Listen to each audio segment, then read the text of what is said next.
Comenzar diciendo que el cáncer de mama es uno de los cánceres más frecuentes de la mujer y la primera causa de muerte en los países desarrollados.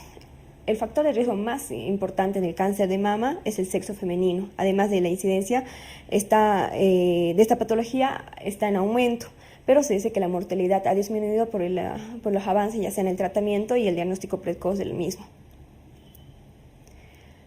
Entre algunos de los factores de riesgo para padecer cáncer de mama tenemos el principal, que son los factores genéticos. En los factores genéticos, aquí hablamos, por ejemplo, de las mutaciones, ya sea del BCRA1 y el BCRA2, los cuales serían uno de los principales factores de riesgo. Además, la presencia de otras patologías, como ser la ataxia telangiectasia, el Liu-Fraumeni, que es una mutación del TP53, el síndrome de Cowen, que es el PTEN de mutation, y el Pitt-Jenners. Los antecedentes familiares también tienen un gran peso en este tipo de cáncer, así como también se dice que si tenemos un paciente en primer grado que presentó cáncer, aumenta 2 veces el riesgo de padecerlo, así como también si tenemos dos familiares que tienen cáncer de mama, este riesgo puede aumentar incluso hasta 3 veces. Antecedentes personales de cáncer de mama. Si ya anteriormente hemos presentado un cáncer de mama en una mama, puede presentarse de igual forma en la otra mama o en la misma. Exposición a radiación ionizante terapéutica, por ejemplo, en las niñas o en las mujeres que se realiza la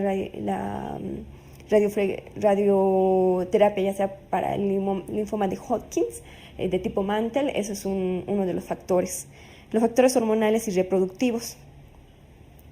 También se habla que cuando, por ejemplo, la mujer tiene una menarquia precoz, una menopausia tardía, así como también la lactancia, también los embarazos múltiples serían uno de los muchos factores, ¿no? Las hormonas terapéuticas exógenas de estrógeno también serían una de las causas, la densidad mamaria, la edad, que es más frecuente en las pacientes entre los 40 y los 55 años, la raza caucásica, que es más frecuente que en la raza afroamericana, el sexo, que es más frecuente en las mujeres que en los varones, el peso también es uno de los factores importantes en este tipo de cáncer, el consumo de alcohol, el tabaco, el uso de anticonceptivos orales, inducción ovárica, pero que aún no se ha descrito con exactitud cuál es el mecanismo por el cual se podría, asociar al cáncer de mama, la lactancia materna y la actividad física se dice que son un factor protector para el cáncer de mama. Ahora, es importante realizar una prueba de cribado en estas pacientes, por lo cual se ha demostrado que un diagnóstico precoz ayuda a que el tratamiento sea más efectivo y haya menores secuelas también en la paciente y disminuir así también la mortalidad. La mamografía, pues, que es la prueba de elección para el cribado de cáncer de mama y se realiza entre los 50 y los 69 años. Se puso una reducción de la tasa de mortalidad variable del 20 al 30% y se dice que hay un intervalo propuesto que es realizar una mamografía bianual cada 2 años y también pues, que se realiza la mamografía bilateral en doble proyección, que es cráneo caudal o oblicua radiolateral. Ya en caso de que tengamos unos antecedentes familiares o haya riesgo de sufrir esta patología, podemos realizar este cribado ya a partir de entre los 40 y los 49 años. Ahora, para hacer el seguimiento en pacientes que tienen riesgo de moderado de cáncer de mama, lo primero que se les indica es hacerse una autoexploración mamaria. Luego hacer un control clínico y también se hace una mamografía anual entre los 35 y 50 años. Y después de esto ya se hace el cribado poblacional normal. Se dice que en el caso de las pacientes que tienen ya un carácter ya hereditario, por ejemplo, tengan antecedentes familiares de la misma neoplasia, haya distintas neoplasias en un mismo individuo, el BCRA1 es el más frecuente, El debut más temprano es menor de los 50 años, la bilateralidad y la multifocalidad, y así como también tiene el peor pronóstico los que son los triple negativos, ¿no? Como se habla de una que es una patología autosómica dominante, se dice que los portadores de la mutación tienen un 50% de riesgo de transmitir la mutación a sus hijos. Podemos ver aquí, por ejemplo, una tabla en la cual vemos los genes que son asociados a la mutación del cáncer de mama, que es el BCR1, que afecta al cromosoma 17, y el BCR2, que afecta al cromosoma 13. En el cáncer de mama, como vemos aquí, no es necesario aprender de memoria estos porcentajes, pero sí saber conocer en cuáles es más frecuente, como el cáncer de mama y el cáncer de ovario, que ya hemos visto anteriormente, que también se presenta este tipo de mutación. Cabe destacar que el BCR2 es más frecuente en el varón que en la mujer de presentar. Ahora, en el seguimiento de pacientes con BCR1 y 2 y que te presentan alto riesgo, hay que hacer uno, es la autoexploración mamaria mensual a partir de los 18 años. Luego hay que hacer un control clínico cada 6 meses a partir de los 25 años. Se hace la mamografía más la ecografía mamaria anual de los 25 hasta los 75 años y se alterna cada 6 meses con resonancia magnética hasta los 70 años. Se piden una ecografía transvaginal y un CA-125 cada 6 meses en pacientes que sean mayores de 30 años. Ahora, se sabe que los anticonceptivos orales son efectivos para el cáncer de ovario, pero que no han demostrado algún beneficio en el cáncer de mama. Lo que sí se puede hacer en estas pacientes que ya tengan antecedentes de cáncer de mama, pues como hay relación con la mutación con el cáncer de ovario, entonces se podría realizar una salpingo o fourectomía bilateral profiláctica a mayores de 35 años y que ya han cumplido su deseo genésico. Esto disminuye el riesgo de cáncer de ovario y también disminuye el riesgo de cáncer de mama. Ahora, también se puede realizar una mastectomía bilateral profiláctica y eso reduce el 90% del riesgo de padecer cáncer de mama. En cuanto al diagnóstico, como ya hemos dicho anteriormente en el tema anterior, se basa en la exploración clínica, en los estudios de imagen y la biopsia. Cabe destacar revisar sobre las diferentes formas de diagnóstico en el tema 14, que es la patología benigna de mama, que es para recordar. Bueno, aquí podemos mencionar que en mayores de 35 años se realiza la mamografía más la ecografía en función de los hallazgos que se presentan en la mamografía. Ahora, la ecografía de mama está indicada en menores de 35 años. Si la patología sospecha de malignidad, añadir una mamografía. Si hay sospecha de benignidad, embarazo y hay una mama normal menor a 1 año, entonces también se puede indicar la ecografía. Vamos a hablar de los diferentes tipos histológicos de cáncer de mama. Tenemos los tumores que no son invasivos y los tumores que son invasivos. Los tumores no invasivos, hablamos del carcinoma intraductal in situ o carcinoma ductal in situ, que es el CDIS. Es una lesión necrótica central con microcalcificaciones. Esta pues ve que es la más frecuente en un 75 a un 85% y su media de aparición a los 49 años. El tratamiento de elección es la cirugía conservadora. En el otro tipo es el carcinoma lobular in situ, que es el CLIS, el SILS. Esto es realmente un hallazgo casual. Se realiza en las mujeres biopsia, en las mujeres premenopáusicas y suele ser bilateral en un 70% y multicéntricos en un 90%. En este caso se realizaría una biopsia amplia y más el seguimiento anual y en sesiones se realizaría una mastectomía con o sin reconstrucción inmediata. En cuanto a los tumores invasivos, tenemos el ductal infiltrante o canalicular inferior, que es el más frecuente de estos tipos, que representa el 70 al 80%. En la mamografía se observa una masa mal delimitada con microcalcificaciones agrupadas y desestructuración del parénquima. Se distinguen tipos histológicos especiales de buen pronóstico, como es el tubular, el mucinoso, el papilar, el medular. Y el lobular, que representa el 10%, se denomina a sí mismo como carcinoma mínimo. Y pues ve que realmente actualmente ya está en desuso su clasificación. Por ejemplo, el tratamiento para el carcinoma ductal in situ, lo que está indicado es que como no es un tumor invasivo, no precisa la biopsia del ganglio centinela. El tratamiento quirúrgico de elección es la tumerectomía con márgenes libres más la radioterapia. El tratamiento ayudante con tamoxifeno es también una indicación en caso de tumores que sean un poco más grandes. Pero sí hay una excepción en estos casos, por ejemplo, si el tumor es extenso o es muy extenso o es del tipo insecto, hay que hacer, digamos, una mastectomía más la biopsia de ganglio centinela y posterior la resonancia, la radioterapia. Otra clasificación que tenemos del cáncer de mama es mediante su clasificación molecular, que es inmunohistoquímica, en la cual se puede tener dos tipos. Bueno, en realidad tres tipos, que es el luminal A, luminal B, el triple negativo y el HER2 sobreexpresado. El luminal A, que representa el 50-60%, eso es el más frecuente. Por eso tenemos los marcadores de los receptores para hormonales se encuentran positivos y el HER2 es negativo y el Ki67 es bajo. Esos tienen un mejor pronóstico y son menos radiosensibles o quimiosensibles, a diferencia del luminal B, que representan el 10-20%, estos son más agresivos, estos no responden bien a la quimioterapia y tienen el peor pronóstico. Y en estos, a su vez, se subdividen en el luminal B, que tienen su HER negativo, y el luminal B, que tienen HER positivo. El HER2 sobreexpresado, que representa también el 15%, ese es uno de los más agresivos también, y en el cual tiene los receptores hormonales negativos y se correlaciona con una mayor agresividad biológica y una peor supervivencia. También se dice que son muy quimiosensibles, pero también tienen mal pronóstico.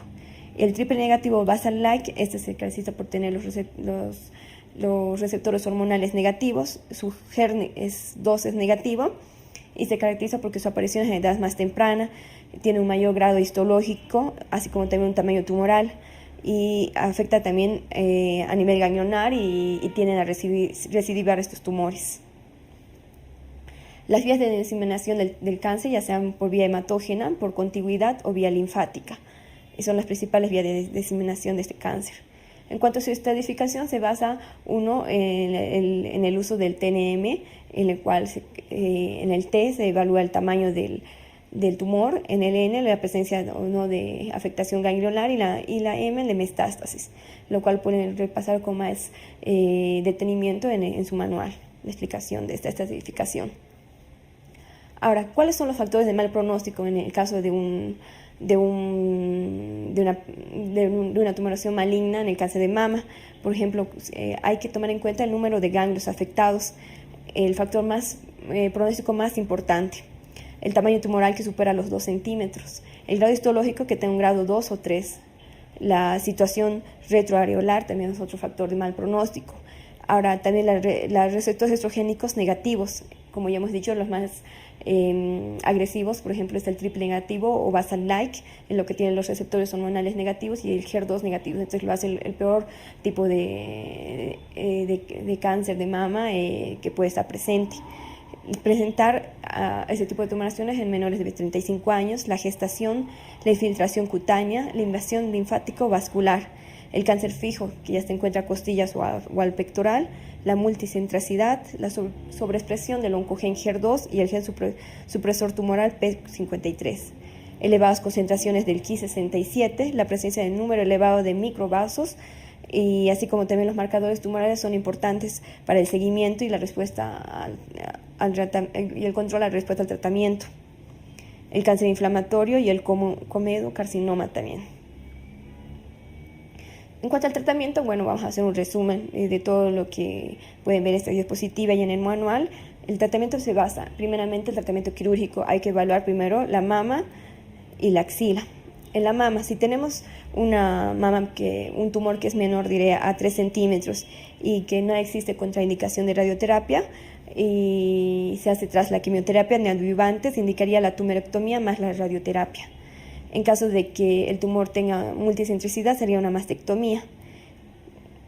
En caso de, por ejemplo, si hacemos la mastectomía, esta puede ir acompañada ya sea de linfadectomía o de la biopsia de ganglio centinela. De igual manera, la tumerectomía más radioterapia puede ser acompañada de linfadectomía o de ganglio centinela si este es positivo, ¿no?